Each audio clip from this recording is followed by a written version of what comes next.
Os versos de 8 ao 20 deste capítulo 14 irão relatar para nós os acontecimentos ocorridos em Listra e Derbe. Na cidade de Listra havia um homem paralítico, aleijado desde o nascimento e que nunca havia andado. Paulo, quando se encontrou com este homem, percebeu que ele tinha fé. E então ordenou que ele se levantasse e ficasse em pé. E o homem se pôs de pé e começou a andar.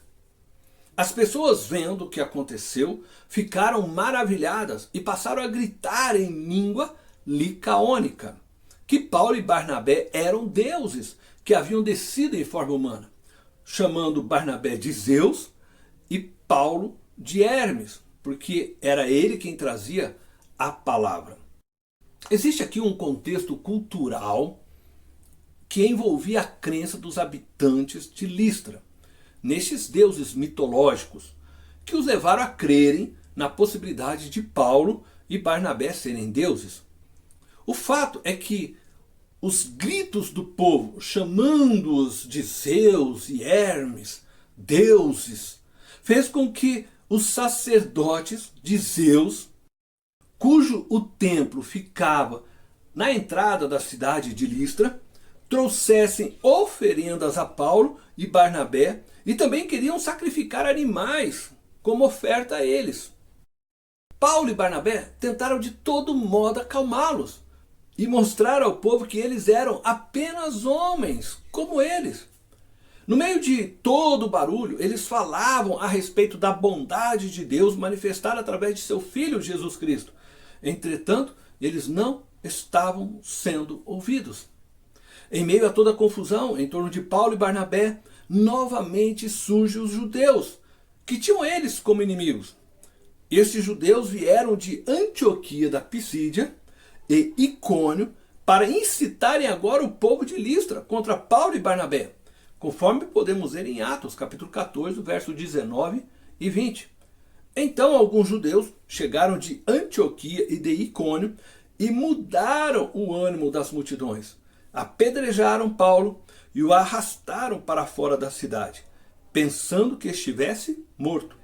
Mas quando os discípulos se ajuntaram em volta de Paulo, ele se levantou e voltou à cidade. No dia seguinte, ele e Barnabé partiram para Derbe. Paulo foi apedrejado e levado para fora da cidade, dado como morto por eles. Entretanto, ele não havia morrido.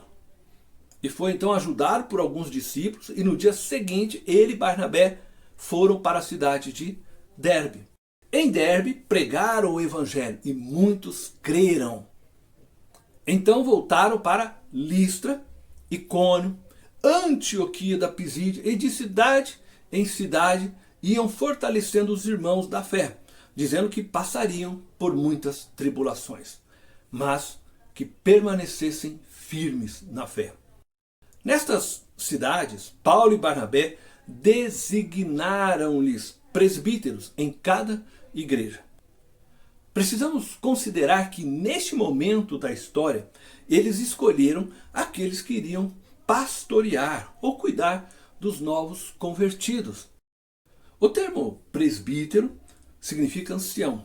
Entretanto, não se refere aqui à escolha de uma pessoa de idade avançada, mas à escolha de alguém que tivesse características e experiência de vidas que normalmente se encontram nos mais velhos. Por exemplo, sabedoria, prudência, integridade, mansidão, com o fim de aconselhar e ajudar os novos convertidos.